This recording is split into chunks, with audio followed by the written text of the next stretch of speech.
Minsan asal ka abot, balaka lang ta. Ginoo ko niya na nagbangs-bangs naraba oh. Ah, gwapa kay Mother Bay. Manglakaw na mi kay recognition sa high school today. Outfit check.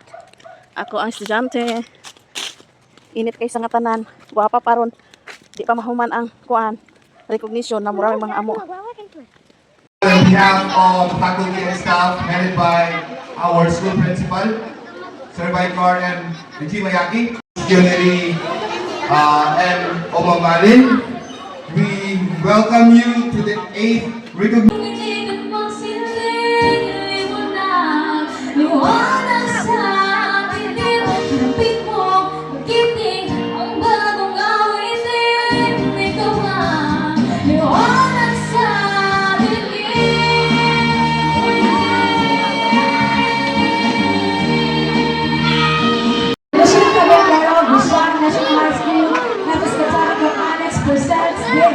Academic Excellence Award is given to UNOP Capialona for his outstanding performance achieving with honors with an average grade of 91% during the school year 2024-2025.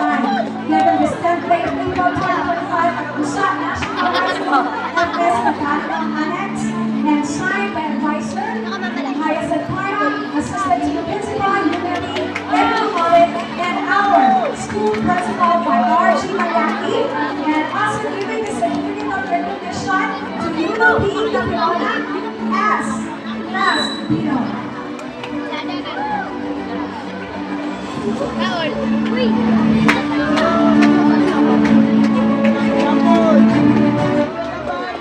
And we would like to request honors with an average grade of 91% and also be receiving Conduct Award.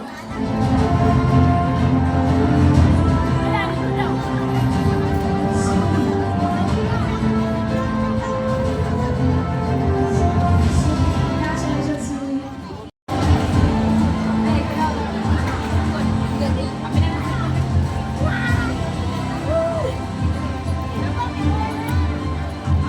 Congratulations, grade 9 gold achievers.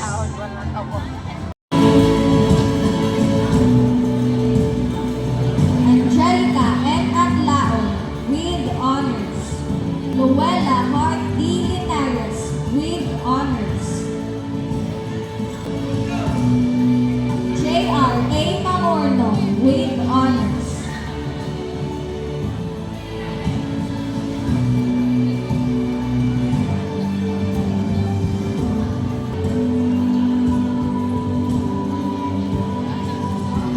Angelica Celeste with honors. Rachel S. Lamos with honors. Cherry Sibilia with honors. She will be also receiving a service award.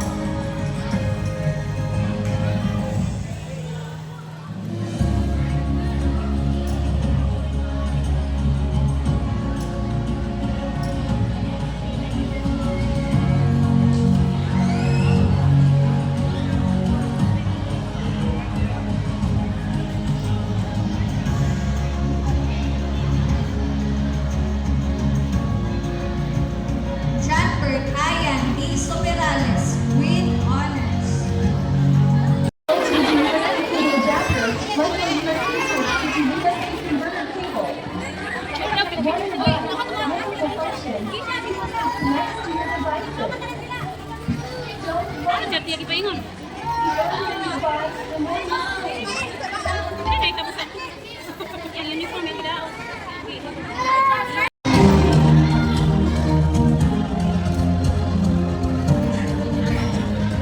Princess Rose Ramos.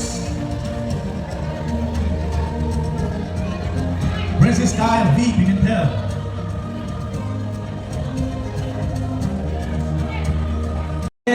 Thank you very much for placing our Principal recognition na day mo. today.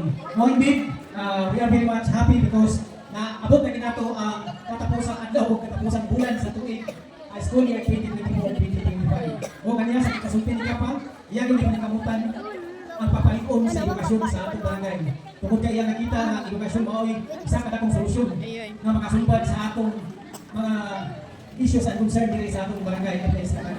gani mapasalamatan kita kay based sa atong tracking sa alumni sa FS Kakaniko Elementary School kay increase gud ka ang mga graduates sa barangay FS Kakaniko nga nangahimo ng professionals and they are landing a good job na sa nakalain-lain nga mga trabaho, especially sa ano po sa lipid gani daghan itong mga teachers na mga graduate no daghan po na gani karon ito yung pito mga FS Kakaniko nga nang-apply for teaching position no so hopefully nga napakita-board karon congratulations in advance. So, mayo yung nga makapot ninyo ang handle ninyo sa inyong kinabuhi, no? So, atong pagpakan sa kapitan ng ngayon. Pagpag mga kabataan, no? Giving a high priority to education is very much important and very significant, no? Kani atong FS Kakaniko National High School, kung magpamili lang siya, elementarya lang niya siya, so lisod yung kayo magbaklay papadalog sa bukman. So, gani mga PTA President, pakakakan nyo sa atong FS Kakaniko National High School dito siya tukod. No, mga kabataan, congratulations kayo sa inyo. Una, may one congratulations sa inyo nakabot karon. No, ikaduha sa mga parents, congratulations po nga naamo kanunay nakabuto sa inyong mga anak. Ay kung wala ninyo gihayan yung mga anak karon, dili po siguro sila makakuha og mga medal.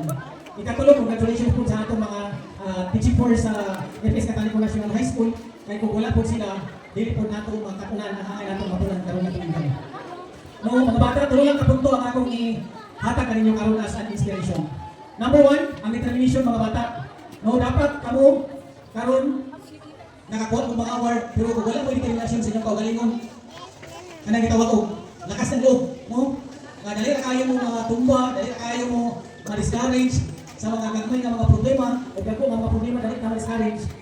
Unda kayo kapag eskwela wala kitay makatunan na. So dapat una gid mo sa determination sa inyong kaugalingon. Ikaduha, ang focus ng bata, no? Dapat wala mo i-focus sa inyong pag-eskwela. No, diyan sa eskwelahan ang inyong pagtuon importante kay sanan. Kaya dili man mo maka-move forward sa next level sa grade 7 to grade 8, grade 9 to grade 10 o sa inyong senior high kung wala po mo i-focus kay kung mga bagsak mo makaproblema po na atong mga teachers sana. Mapasalamatan kita nga atong teacher sa secondary level is very much one yun sila. Kining naa sila low patience yun para sa inyo mga kapanalunan. No, pagpakin niyo yung mga teachers. No, so ikatulo ang pinaka-last is ang endurance. Mga bata, kung wala mo endurance sa inyo kaugalingon, bisan pa kung saan ang middle na inyong nabot karon, napa mo sa secondary level. Kung wala mo endurance, kung saan ang middle na inyong nakakuha karon, kung undan dahil mo pag-abot sa grade 10, grade 11, grade 12, pagka first year college, pagka second year college, undan ka. No, so dapat doon na endurance sa inyong pag-eskwela. Kaya kung wala mo endurance sa inyong kaugalingon, hangtod na mo-graduate mo pagka college o pagkuha ng inyong degree, dili pagkadana-taman kung dili mag-board exam pa dito. No, so kung wala mo endurance, dili ninyo makabot ang inyong panahon sa inyong kinabuhi. So mga kapatanunan, mga grade 7 to grade, pilo na lang ang grade 12. Dapat yun focus sa atong edukasyon para makabot na itong panahon sa kinabuhi para po matabangan nato ang atong ginikanan. Wala yung ginikanan mga bata, mga estudyante, na gusto nila na magyan ninyo ang nagyan na kalisod nila. Ang ginikanan, kanunay na nandoy para sa maayo ninyong kataumaon. So mga estudyante na nakakaroon, hopefully nga nasabtan ninyo ang akong isulti. No? Ang una, dyan una gani, determination. Ikaduha, focus. Ang ikatulo is endurance. So, again, congratulations sa mga pagkakataon na ito. Bisan asal ka abot, balaka lang ta. You know, o kuanin niya na nagbangs-bangs na raba oh. Gwapa kay Mother Bay.